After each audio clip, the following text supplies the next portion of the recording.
इस क्लास में सोल्व करेंगे set number 7 general knowledge 9/6/2025 shift number 1। हम कर रहे हैं दोस्तों रेलवे एनटीपीसी ग्रेजुएट लेवल के लिए मोस्ट इंपोर्टेंट वो सारे क्वेश्चन प्रैक्टिस कर रहे हैं जो भी 2025 में क्वेश्चन बने थे, अभी एग्जाम हुए थे रेलवे एनटीपीसी के। इससे पहले हमने अंडर ग्रेजुएट के कुछ क्वेश्चन कवर किए थे, बहुत सारे सेट। अभी है ये set number 7 railway NTPC graduate level का, इसके भी हमने 6 सेट कंप्लीट किए थे। आपको यहाँ से आइडिया होगा किस टाइप के क्वेश्चन आपके एग्जाम में बन सकते हैं आने वाले एग्जाम में, और कौन कौन से वो टॉपिक है जहां से रेलवे ने क्वेश्चन पूछे हैं। तो चलिए अभी टाइम वेस्ट ना करते हुए स्टार्ट करते हैं आपका set number 7 general knowledge railway NTPC graduate level. Question number 1, गुप्त अभिलेखों में वर्णित तीर भुक्ति वर्तमान डैश के अनुरूप है। तो यहाँ पे राइट आंसर होगा, ये कहा गया था गुप्त अभिलेखों में तीर भुक्ति जो वर्तमान में बिहार है इसी को क्या कहते थे, तीर भुक्ति कहा जाता था। राइट आंसर होगा इसका ऑप्शन सी। क्वेश्चन नंबर 2, निम्नलिखित में से किस नृत्य शैली में स्वर संगीत वोकल म्यूजिक का उपयोग नहीं किया जाता है। आपको ध्यान रखना है छऊ एक पारंपरिक नृत्य शैली है जिसमें प्रदर्शन के दौरान गायन संगीत का उपयोग नहीं किया जाता है। नृत्य के साथ संगीत मुख्य रूप से वाद्य यंत्रों पर आधारित होता है, जैसे कि आमतौर पर ढोल और शहनाई जैसे वाद्य यंत्र इसमें यूज किए जाते हैं। इस नृत्य का नाम है छऊ। पूछेगा छऊ कहाँ का दोस्तों नृत्य है। छऊ नृत्य है उड़ीसा, पश्चिम बंगाल, झारखंड, इन राज्यों में इसको किया जाता है। बिहार में राइट आंसर होगा इसका, ध्यान रखेंगे छऊ क्या है, इसमें वोकल म्यूजिक का यूज नहीं किया जाता। Question number 3,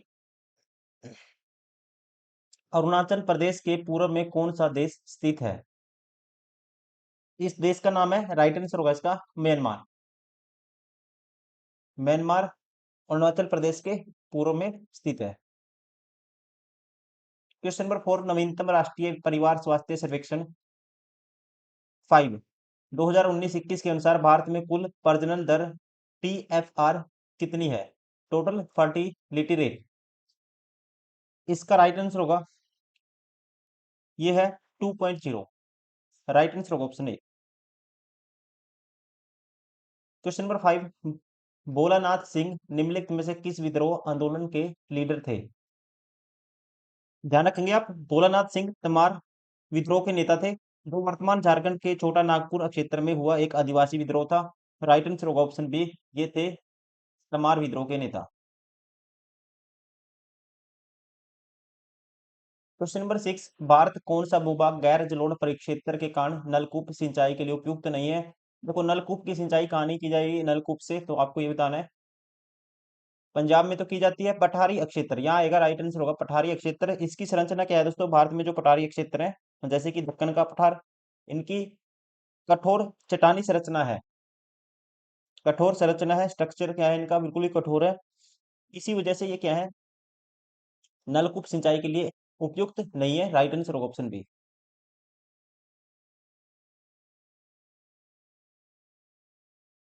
question number 7, what are the wavelength and type of the laser used in standard CD ROM drive. आपको ध्यान रखना है CD ROM drive compact disc पर जो डेटा स्टोर होता है उसको पढ़ने के लिए लेजर का यूज करती है। डिस्क की सरफेस पे छोटे छोटे खड्डे होते हैं जिसको पढ़ने के लिए लेजर की एक स्पेसिफिक वेवलेंथ जरूरी होना चाहिए, स्पेसिफिक वेवलेंथ होनी चाहिए, और ये होनी चाहिए, ध्यान रखेंगे 780 नैनोमीटर। और जो ये वेवलेंथ है 780 नैनोमीटर, ये आती है इंफ्रारेड स्पेक्ट्रम के अंतर्गत, ये आती है इंफ्रारेड स्पेक्ट्रम। राइट आंसर होगा ऑप्शन ए 780 नैनोमीटर, और इंफ्रारेड लेजर कह सकते हैं इसको।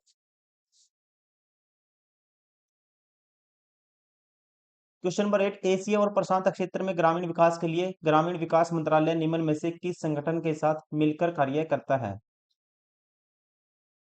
ये काम करता है, आपको ध्यान रखना है, ग्रामीण विकास मंत्रालय एशिया और प्रशांत क्षेत्र में ग्रामीण विकास के लिए, एशिया और प्रशांत के लिए एकीकृत ग्रामीण विकास केंद्र जिसे इंग्लिश में बोलते हैं CIRDAP, इसके साथ सहयोग करता है। और CIRDAP एक अंतर सरकारी संगठन है जो एशिया प्रशांत क्षेत्र में गरीबी उन्मूलन और ग्रामीण विकास को बढ़ावा देने के लिए काम करता है। राइट आंसर होगा ऑप्शन डी, एशिया और प्रशांत के लिए एकीकृत ग्रामीण विकास केंद्र CIRDAP। Centre on integrated rural development for Asia and Pacific.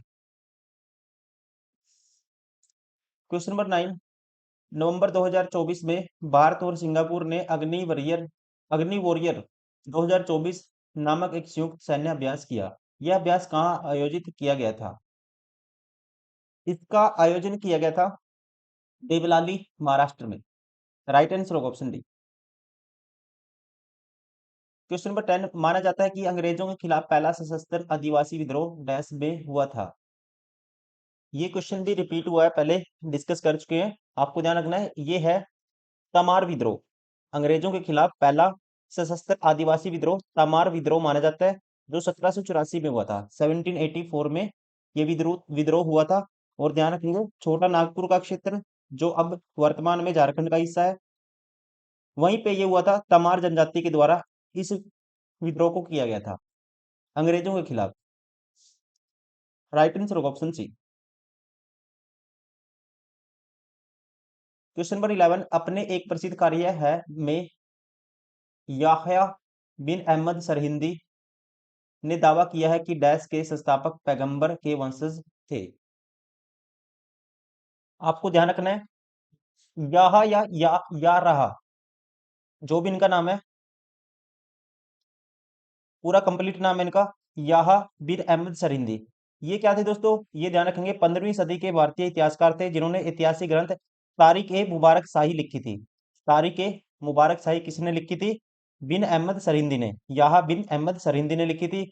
और ध्यान रखेंगे, ये पुस्तक दिल्ली सल्तनत के सैयद वंश के शासकों के बारे में बहुमूल्य जानकारी प्रदान करती है। और अपनी इसी पुस्तक में, अपने कार्य में उन्होंने दावा किया कि सैयद राजवंश के संस्थापक पैगंबर मोहम्मद के वंशज थे। राइट आंसर होगा ऑप्शन बी, सैयद राजवंश। क्वेश्चन नंबर 12, 71वें संशोधन अधिनियम 1992 द्वारा 8वीं अनुसूची में कौन सी भाषाएं जोड़ी गई? इसका राइट आंसर होगा, आपको ध्यान रखना है, जो भाषाएं जोड़ी गई थी वो है कोंकणी, मणिपुरी और Nepali. Option A. Question number 13, पुरुष भांगड़ा के महिला समकक्ष को डैश कहा जाता है? पुरुष भांगड़ा के महिला समकक्ष को क्या कहा जाता है? इसको कहा जाता है, इनको महिला समकक्ष को कहा जाता है गीधा। गीधा कहाँ का नृत्य है? आपको ध्यान रखना है, most famous in Punjab.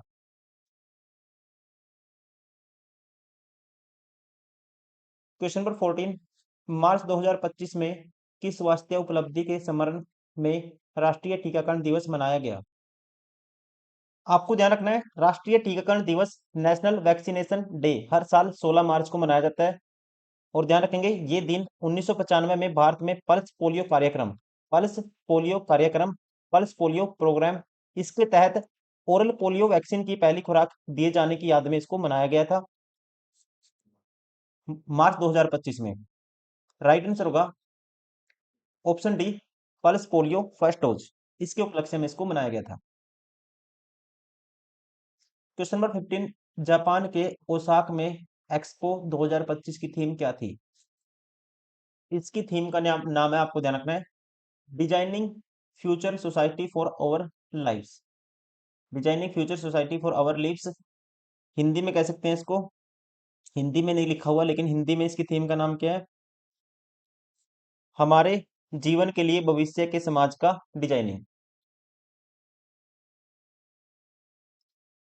Question number 16, Bharat का निम्नलिखित में से कौन सा बैंक वर्ष 2025 में अपनी 90वीं 90th वर्षगांठ मनाएगा? आसान क्वेश्चन है, लॉजिकली आप कह सकते हो। जो भारतीय रिजर्व बैंक आरबीआई की स्थापना कब हुई थी? 1 अप्रैल 1935 को भारतीय रिजर्व बैंक की स्थापना की गई थी।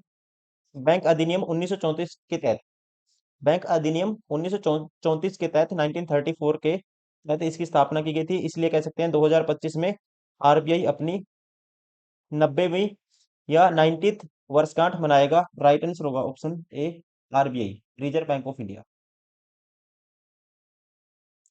क्वेश्चन नंबर 17, किस भारतीय संविधान संशोधन अधिनियम ने राज्य के नीति निर्देशक सिद्धांतों में कोई संशोधन नहीं किया? आपको ध्यान रखना है, 48वां संशोधन अधिनियम 1984 का 1984 का 48वां संशोधन अधिनियम पंजाब राज्य से संबंधित था और इसमें राज्य के नीति निर्देशक सिद्धांतों में कोई भी संशोधन नहीं किया गया था। राइट आंसर होगा ऑप्शन ए, 48वां संशोधन अधिनियम। क्वेश्चन नंबर 18, राज्य सहकारी समिति अधिनियमों में परिवर्तन क्यों किया गया? ये किया गया था due to poor quality of functioning, कार्य पद्धति की खराब गुणवत्ता की वजह से। राइट आंसर होगा ऑप्शन बी। क्वेश्चन नंबर 19, 2025 तक भारत में राष्ट्रीय राजमार्ग नेटवर्क का विकास करने के लिए लक्षित लंबाई कितनी है?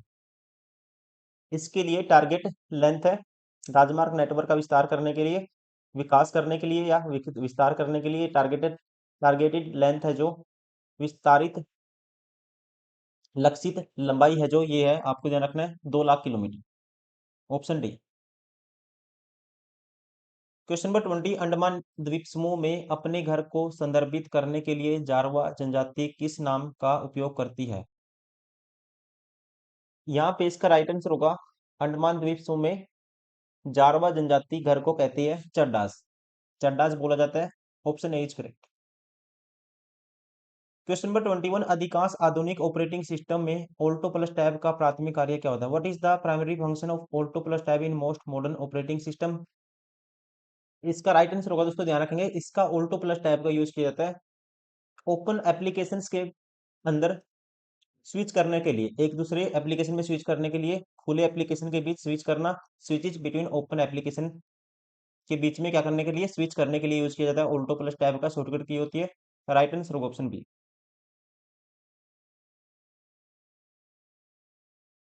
क्वेश्चन नंबर 22, भारत में पंचायती राज व्यवस्था में ग्राम पंचायत की प्राथमिक भूमिका क्या है?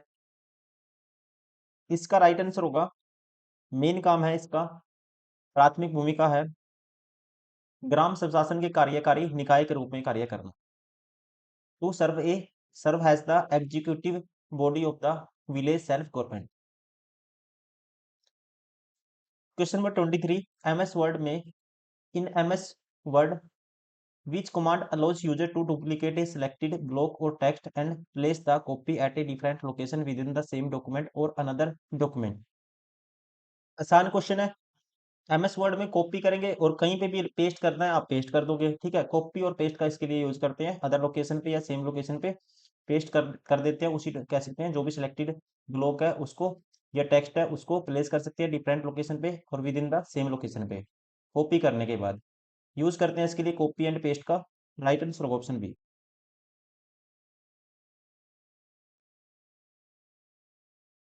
क्वेश्चन नंबर 24, निम्नलिखित में से कौन से कथन 2024 के जम्मू और कश्मीर विधानसभा चुनावों के परिणामों को सटीक रूप से दर्शाते हैं? पहला कहता है, कांग्रेस कांग्रेस जेकेएनसी गठबंधन ने 48 सीटों के साथ बहुमत हासिल किया। ये स्टेटमेंट अपने आप में ठीक है। दूसरा कहता है, भाजपा 29 सीटों के साथ सबसे बड़ी एकल पार्टी बनकर उभरी। ये स्टेटमेंट दोस्तों गलत है। तीसरा, हाल ही में संपन्न हुए लोकसभा चुनाव की तुलना में उल्लेखनीय वृद्धि दर्शाते हुए 63.88% मतदान दर्ज किया गया। ये भी स्टेटमेंट अपने आप में ठीक है, ध्यान रखेंगे। नवनिर्वाचित विधानसभा के पास अन्य भारतीय राज्यों के समान पूर्ण विधायी शक्तियां होती हैं।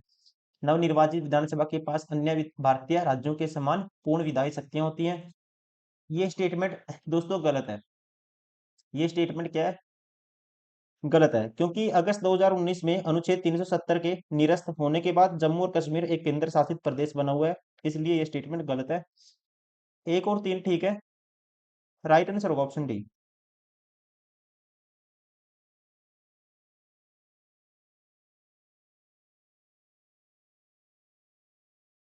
क्वेश्चन नंबर 25, नए जोड़े गए अक्षेत्रों में लोगों की नागरिकता का निर्णय कौन सा प्राधिकरण करता है? ये प्राधिकरण किया जाता है केंद्र सरकार के द्वारा। ध्यान रखेंगे किसके द्वारा? केंद्र सरकार करती है। राइट आंसर होगा ऑप्शन डी। क्वेश्चन नंबर 26, पहाड़ी क्षेत्रों में ढलानों को सीढ़ी नुमा काटकर किस प्रकार की खेती की जाती है? इसे कहते हैं, राइट आंसर होगा इसका, इसे कहते हैं टेरेस फार्मिंग, वेदिका खेती। वेदिका खेती पहाड़ी क्षेत्रों में ढलानों को सीढ़ीनुमा काटकर जो की जाती है उसे क्या बोलेंगे, आपको याद रखना है, वेदिका खेती, और इंग्लिश में बोलते हैं इसको terrace terrace farming. Question number 27, जलवायु प्रदर्शन सूचकांक 2025 में कौन सा देश समग्र रूप से सर्वोच्च स्थान पर है? Which country ranked highest overall in the climate change performance index 2025? Top number पे है, टॉप पे है डेनमार्क। और भारत की रैंक कौन सी है, ये भी आपको ध्यान रखना है, 10वें नंबर पे।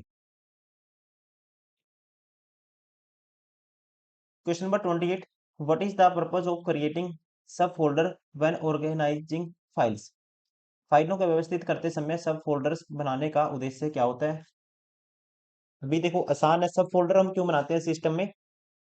To group related files together for a better management, बेहतर प्रबंधन के लिए, मैनेजमेंट के लिए संबंधित फाइलों को एक साथ समूहित कृत करना। राइट आंसर होगा ऑप्शन बी। देखो फाइल साइज इससे रिड्यूस नहीं होगा। फाइल एक्सटेंशन आपको पता है दोस्तों, फाइल एक्सटेंशन डॉट समथिंग के साथ हम लगाते हैं, ये ऑप्शन बार हो गया। तो आपको ये देखना है कौन सा ऑप्शन है। कहता है क्लाउड फाइलों का स्वचालित रूप से बैकअप लेना, तो ये भी गलत है, इसका बैकअप से कोई रिलेशन नहीं है। राइट आंसर होगा option B. Question number 29, Chuar विद्रोह जो साधारण किसानों चुआर विद्रोह जो साधारण किसानों और वंशानुगत श्रमिकों की आर्थिक शिकायतों के परिणाम के रूप में उभरा, परिणति के रूप में उभरा, निम्नलिखित में से किस वर्ष के दौरान अपने चरम पर पहुंच गया था? आपको ध्यान रखना है, चुआर विद्रोह जो ईस्ट इंडिया कंपनी के शासन के खिलाफ किसान आंदोलनों का एक विद्रोह था। 1798 से लेके 1799 के बीच ये अपने चरम पे पहुंच गया था, ये आपको ध्यान रखना है। और विद्रोह का मुख्य उद्देश्य ब्रिटिश उपनिवेशवादियों की शोषणकारी भूमि का राजस्व नीतियों का विरोध करना था। चरम पे पहुंच गया था ये 1798-99 में। राइट आंसर होगा ऑप्शन बी। क्वेश्चन नंबर 30, 2025 के प्रदर्शन के दौरान डीआरडीओ के DEW MK2A द्वारा किस प्रकार के ड्रोन को सफलतापूर्वक नष्ट किया गया? इस ड्रोन का नाम है जिसको सफलतापूर्वक डेस्ट्रॉय या नष्ट किया गया था, that is option A, fixed wing UAV and swarm drones, fixed wing UAV और स्वार्म ड्रोन।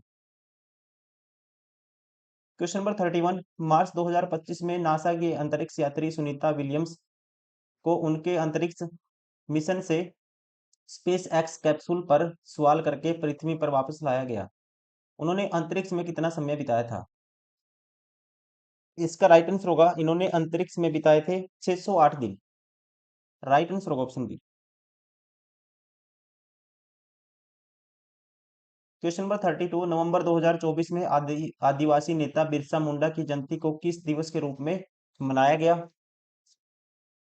आपको ध्यान रखना है, इसको मनाया गया था जनजातीय गौरव दिवस के रूप में। नवंबर 2024 में आदिवासी नेता बिरसा मुंडा की जयंती को किस दिवस के रूप में मनाया गया? जनजातीय गौरव दिवस के रूप में।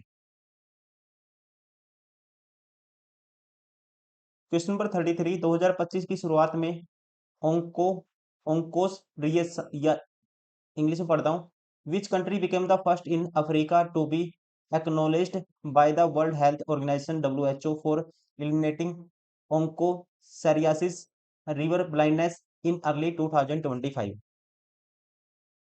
इस देश का नाम है नाइजर। ध्यान रखेंगे, 2025 की शुरुआत में WHO ने आधिकारिक तौर पर नाइजर को अफ्रीका का पहला देश घोषित किया जिसने ओंकोसेरसियासिस को समाप्त कर दिया, जिसे ओंकोसेरसियासिस का मतलब क्या है? रिवर ब्लाइंडनेस इसके रूप में इसको जाना जाता है। देश का नाम है नाइजर। क्वेश्चन नंबर 34, निम्नलिखित में से कौन सा भारत सरकार की अवसंरचना पहलों के अंतर्गत योजनाबद्ध औद्योगिक गलियारा नहीं है? आपको ध्यान रखना है, भारत सरकार राष्ट्रीय औद्योगिक गलियारा कार्यक्रम के तहत 11 औद्योगिक गलियारों को 11 औद्योगिक गलियारों के विकास पर काम करी है, डेवलपमेंट पर काम करी है, और इसमें से कौन सा शामिल नहीं है ये आपको बताना है। 11 में आएगा दिल्ली है, जैसे मुंबई, चेन्नई, बेंगलुरु, ये सब नाम आते हैं, लेकिन ध्यान रखेंगे इसमें कौन सा नहीं है, इसमें शामिल नहीं है। कोलकाता लखनऊ औद्योगिक गलियारा इसमें नहीं आएगा 11 में, बाकी ये सारे आते हैं। राइट आंसर होगा option C. Question number 35, Andaman और निकोबार प्रशासन के अनुसार अंडमान और निकोबार द्वीप समूह में कुल कितने द्वीप या उपद्वीप चट्टानी दृश्यांश हैं? आपको ध्यान रखना है, अंडमान अंडमान और निकोबार प्रशासन के अनुसार अंडमान और निकोबार द्वीप समूह में टोटल 836 द्वीप, छोटे द्वीप, चट्टानी या चट्टानों का एक समूह है, total 836। Right answer option C. Question number 36, what is the difference between dragging text and the mouse left click and control plus dragging text in MS Word 365? देखो इनमें डिफरेंस क्या है, एक तो dragging text with the mouse left click करने के बाद, और कंट्रोल प्लस ड्रैगिंग, इन दोनों में टेक्स्ट को कंट्रोल प्लस ड्रैगिंग से ड्रैग करोगे, इन दोनों में डिफरेंस क्या है, तो ध्यान रखेंगे एक क्या करेगा, ड्रैग करने से टेक्स्ट को मूव होता है, कंट्रोल प्लस ड्रैग करने से कॉपी बनती है, ये अपने आप में स्टेटमेंट ठीक है। Dragging move the text, drag करना टेक्स्ट को मूव करना मतलब कि, और कंट्रोल प्लस ड्रैगिंग करने से ये कॉपी हो जाएगा। राइट आंसर होगा ऑप्शन इसका सी। क्वेश्चन नंबर 37, CO2 के 2 मोल में कितने अणु मौजूद होते हैं? How many molecules are present in 2 moles of CO2? आपको निकालने हैं number of molecules. Number of molecules निकालने के लिए दोस्तों हम मल्टीप्लाई करते हैं किसको, नंबर ऑफ मोल को अवोगाद्रो नंबर से। नंबर ऑफ मोल्स को मल्टीप्लाई कर दोगे किससे, अवोगाद्रो नंबर से, अवोगाद्रो नंबर से। अब नंबर ऑफ मोल्स कितने हैं आपको ये निकालना पड़ेगा। नंबर ऑफ मोल्स तो ये 2 मोल्स हैं, ठीक है, 2 मोल्स ऑफ दिस, तो 2 मोल्स है, नंबर ऑफ मोल्स 2 है। अवोगाद्रो नंबर की जो वैल्यू है ये आपको पता होना चाहिए, ये होता है 6.022 इंटू 10 की पावर 23, ये इसके बराबर होता है। इससे मल्टीप्लाई करेंगे, आप कहेंगे खुद ही बताएंगे, ये होगा 12.044 हो जाएगा इंटू 10 की पावर कितना हो जाएगा 23। अब अकॉर्डिंग टू ऑप्शन 12.044 10 की पावर 23, ये दोस्तों ऑप्शन गलत सेट किए हुए हैं, क्योंकि ये ऑप्शन भी सेम बन सकता है। अगर मैं एक पॉइंट क्या करूंगा इसमें, इसका पॉइंट यहाँ लगा दूंगा, इसको पॉइंट एक मतलब कि इसको 10 से डिवाइड कर दूंगा और 10 से मल्टीप्लाई कर दूंगा, एक पॉइंट यहाँ लगा दो 10 की पावर 24 हो जाएगा। ये दोनों ऑप्शन सेम दिए हुए हैं, ये डिफॉल्ट बाय डिफॉल्ट है, ऐसा एग्जाम में नहीं दिया होता। तो इनमें से एक ऑप्शन होगा, इसको ऐसे भी लिख सकते हैं, ये ऑप्शन हो जाएगा 12.044 इंटू 10 की पावर 23, ये भी ठीक है। और इसको ऐसे भी लिखा जा सकता है, जैसे 10 से डिवाइड कर दो 10 से मल्टीप्लाई कर दो, तो इसको लिखेंगे 1.244 इंटू 10 की पावर 24 भी इसको लिख सकते हैं। तो दोनों इक्वल है, ऐसे दोनों में, इनमें एक ऑप्शन गलत होगा, ठीक है, एक ऑप्शन होगा कुछ भी, तो आपको तरीका पता होना चाहिए। राइट आंसर होगा इन दोनों में, इन दोनों दोनों का मतलब सेम ही है, राइट आंसर यही होगा। क्वेश्चन नंबर 38, ए नया उत, उत्परिवर्तन प्लाज्मोडियम फेल्सीपेरम, प्लाज्मोडियम फेल्सीपेरम को खंड जाणुओं मिरोजॉइट में परिपक्वन के बिना यकृत से बाहर निकालने की सुविधा देता है, इसका तत्कालिक परिणाम क्या होगा? इंग्लिश में पढ़ते हैं, साइंस इंग्लिश में करनी चाहिए। A new mutation allows Plasmodium falciparum to exit the liver without maturing into merozytes. What would be the immediate consequence? इसका consequence मतलब immediately जो एक्शन होगा, परिणाम होगा, वो क्या होगा? यहाँ पे इस कंडीशन में आप ध्यान रखेंगे, प्लाज्मोडियम पैरासाइट जो मलेरिया का कारण बनता है, मेरोजाइट्स में मैच्योर होने और लीवर से बाहर निकलने के बाद आरबीसी को संक्रमित कर देता है, इन्फेक्टियस कर देता है। और दोस्तों ध्यान रखेंगे, जो मलेरिया के जो सारे लक्षण होते हैं, जैसे कि बुखार, ठंड लगना, एनीमिया होना, ये किसकी वजह से होते हैं? जब आरसीबी टूट जाएगा, इसी वजह से हो जाता है, आरसीबी टूट जाता है, लाल रक्त कोशिकाओं के टूटने के कारण ये होते हैं सारे लक्षण।